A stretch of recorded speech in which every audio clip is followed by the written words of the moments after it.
A good Erev Shabbos. Let's talk about marshmallows.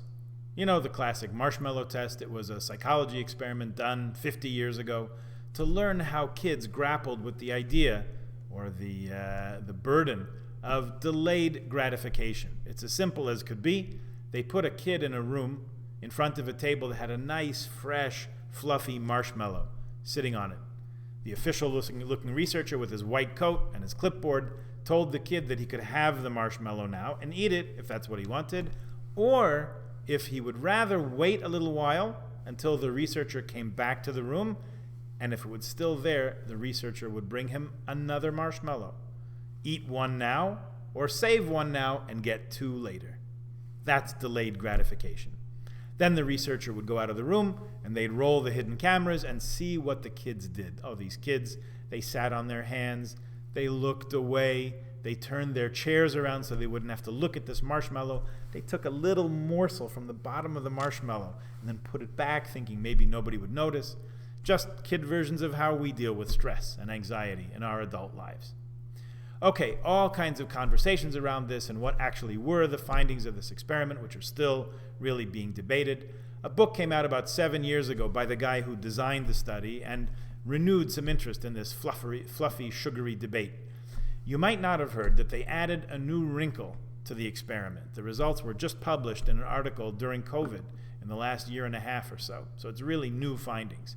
In this version of the experiment, they told the kid the same thing, that they could have one now, or if they held off eating it now, they would get two a little bit later.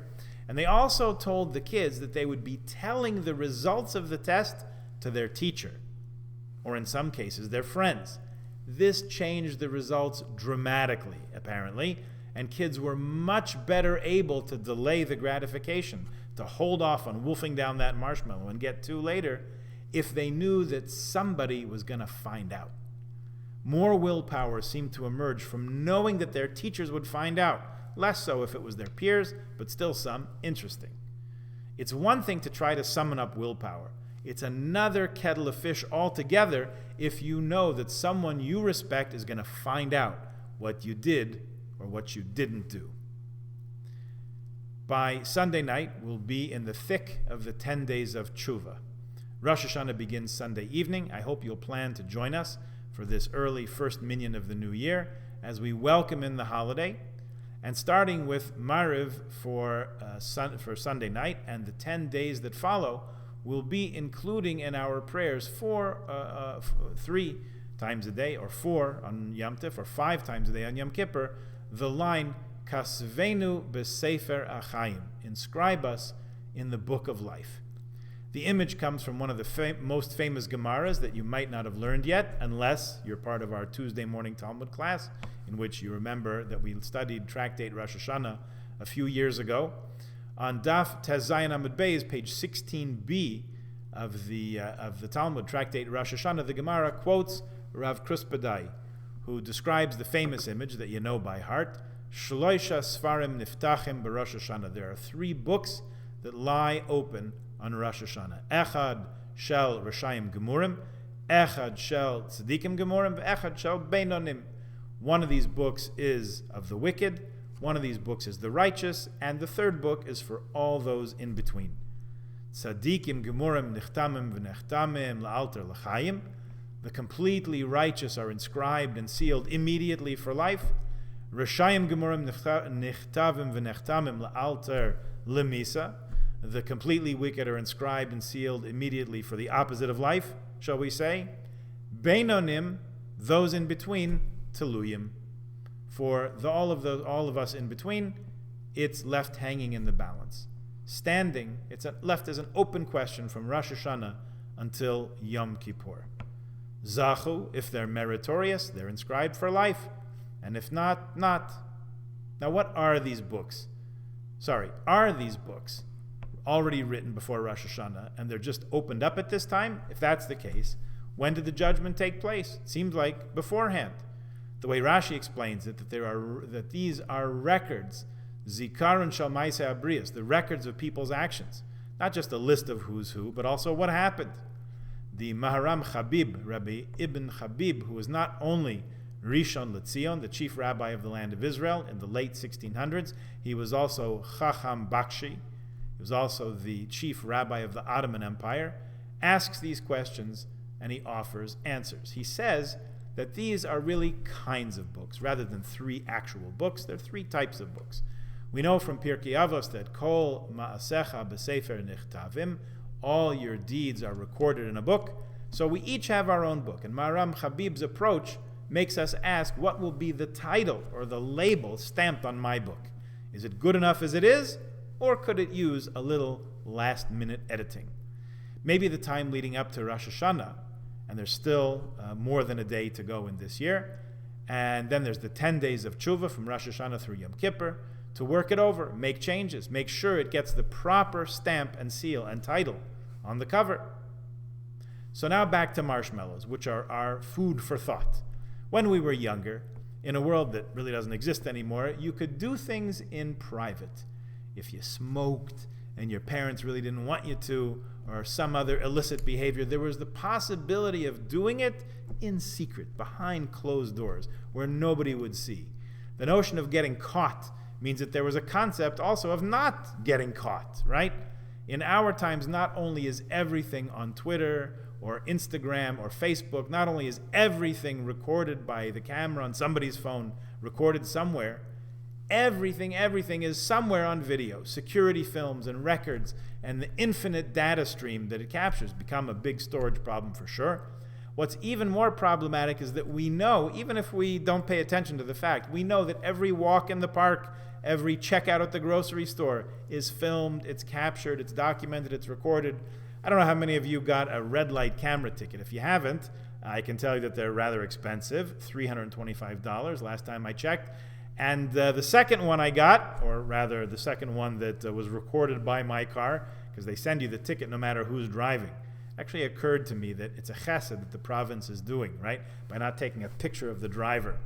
If a satellite can capture a license plate number from space, I'm sure there's a camera somewhere that could snap a photo of the face of the driver trying to beat the red light. Maybe the suggestion is that they don't do it, but you should know that they could. Point is, pretty much everything we do now is seen by somebody somehow. The question we ask ourselves is that now that there's a camera to catch me, should I change my behavior? Of course, Judaism figured this out centuries before red light cameras. Ayin roya v'ozen shoma'as, the second chapter of Pirkei Avos tells us, we know that there's an eye that sees and an ear that hears, and it's all recorded. Our challenge in life has been for thousands of years what the scientists are trying to explore now in the last 2 or 3 years. Can we control ourselves? Can we regulate our behavior properly if we think that no one will find out, and especially, and even more so, when we know that someone will find out? Look at it this way. How would we feel if we had to watch the video of ourselves, all the security film footage of us in every interaction in our lives? Would we cringe, or would we be content? Okay, I don't run that many red lights. Usually I come to a stop, and sometimes it's even a full and complete stop. I think these should outweigh my few red light transgressions. But not even those. If I were shown a video of every interaction with a cashier at the grocery store, would I see that there was a sincere thank you on my part at the end of every transaction? I hope so, but I'm not sure. I try, but nobody's perfect. Question is, how far off am I? How about interactions with the people at the ticket counter, the security people, the flight crew at the airport? I've worked some of those jobs. I know it's no picnic. Do I make their day harder or easier? When I daven, not on Rosh Hashanah, but on a Tuesday in April, there's nothing special going on, just a chance to thank the Master of the universe and the source of all life for the blessings I enjoy of good health, happiness, security, peace of mind. Do I look like I'm doing it with a full heart, or is it a chore, something to cross off the list and finish up so I can go do what I want to do? There's an anecdote about 2 friends who were chavrusas. They were study partners in yeshiva when they were young. So they meet up many years later as adults, and one has stayed religious, and the other has strayed from the path. So the religious one asks his friend, who's no longer part of that community, part of that world, he says, how does it feel? What's it like? His friend answers, I'll tell you what it's like. He said, you know that feeling you have when you zip your tallis bag closed at the end of the minyan? That's how I feel when I wake up in the morning. He was saying, I know how you daven. You daven because you have to. And you're happy and you're satisfied when you're done because now the rest of the day is yours. I feel that way from the minute I wake up. I wonder which one I look like. This is the last Shabbos of 5,782. Taf Shin Pei Beis. And we can seize this day, this moment, to see ourselves as part of the experiment with the scientist and the marshmallow, except there's no marshmallow, and this is real life. How do we conduct ourselves? How do we hold ourselves? How do we situate ourselves, no matter what the challenge is before us, whether it's the most tempting kind or even the least so? Do our passions get the best of us? Or is our mind in control and we can steer and channel our desires to use all of our energy for the good? With the last day and a half of 5,782 before us, and 5,783 and the years to follow beckoning towards us, we look to our source of strength and life and pray that God will inscribe us and seal us in that book of life. And ours will truly be called a book of life because we will live it to the fullest, best, and most productive way that we can. And all of this with God's help in good health and happiness and peace.